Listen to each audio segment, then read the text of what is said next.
सुरेश अपनी माँ का इकलौता पुत्र था। वह एक बंगाली लड़की से शादी करके आ जाता है।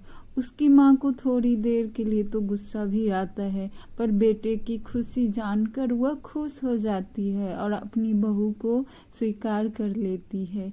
दूसरे दिन उसकी बहू सफ़ेद साड़ी पहन के किचन में आती है और अपनी सास को प्रणाम करती है। ये क्या बहू, आज तुमने पहली बार ही सफ़ेद साड़ी पहन ली। पर वह कुछ बंगाली में बोल के कहती है। तभी उसे तो कुछ समझ में नहीं आता। उसका बेटा कहता है, माँ, ये इन लोगों का शुभ माना जाता है क्योंकि इसमें लाल रंग है, इसीलिए शोभा ने ये साड़ी पहनी है। ओ बहू, तुम रसोई में जाके कुछ मीठा बना लो। हाँ माँ, इसे सब कुछ आता है, तुम इस पे छोड़ दो, ये सब कुछ कर लेगी। ठीक है, देखती हूँ कैसी है, तुम जितना बड़ाई कर रहे हो उतनी है या नहीं है। इतने में शोभा रसोई में जाकर कुछ पकाने लगती है और मछली, चावल, बहुत सारे सब्जियां पकाकर अपनी सास को खाने के लिए देती है। हे भगवान, ये क्या कर दिया इसने, ये बंगाली नॉनवेज बना के लेके आ गई, मेरे रसोई को अपवित्र कर दिया।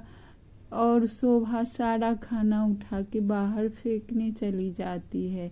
इतने में एक भिखारन बुढ़िया आके बोलती है, बेटी ये खाना मुझे दे दो, और ये देकर तुमने बहुत पुण्य का काम किया है, तुम ये सारा खाना क्यों फेंक रही हो। तभी शोभा ने सारी बातें उस बुढ़िया भिखारन को बताती है।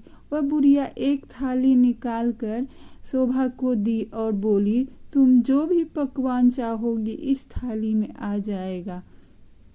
तभी शोभा अपनी रसोई में जाकर और उसे देखने लगती है कि ऐसा सच में होता है, लेकिन सच में होता है। और शोभा खुश हो जाती है और अपनी सास को आके बोलती है, माँ जी, ये लीजिए, मैंने आपके लिए फिर से नया पकवान बनाया है, ये सब शाकाहारी है, आप खा सकती हैं इन्हें। सासू माँ खाकर बहुत खुश होती है। अरे बहू, तुम्हारे हाथों में तो जादू है, तुमने कितना अच्छा खाना बनाया बहू, तुम्हारे लिए मैंने नेक रखा है। और वह उसे नेक देती है। शोभा नेक पाकर बहुत खुश होती है और सब लोग हंसी खुशी रहते हैं। ऐसे ही समय बीता गया। एक दिन शोभा के मामा मामी और दीदी फूफा आए।